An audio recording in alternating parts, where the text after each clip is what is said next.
Hello, ladies and gentlemen. It is Copperlight Marty coming back for a review time.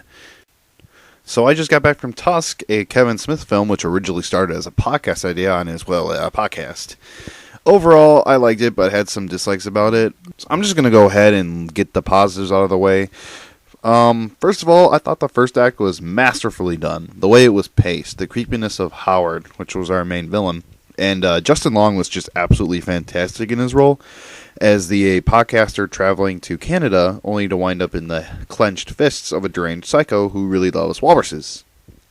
Yes, folks, this man is a psycho who loves walruses.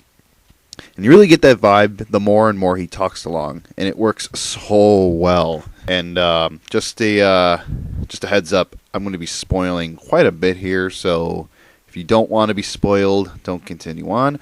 So once he surgically transforms Long into a walrus, the horror, suspense, and thrills that they were just beautifully just building up throughout this whole first act just goes out the window.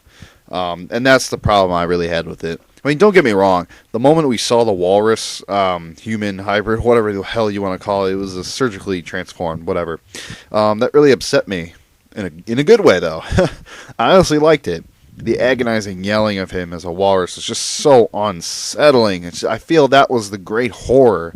Though soon after, it just transformed into less of a horror flick and more as a dramedy.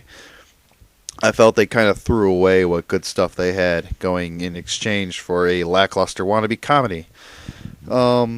In the end, I did enjoy this movie. I will give it that. I enjoyed it. It was refreshing. It was totally out there. It was completely different from anything I've seen in a while. I just wish the last portion was as just strong as the first portion. I just wish it was more of a horror throughout instead of a dramedy.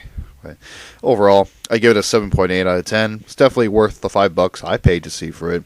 But I caution those who are expecting a hardcore horror film.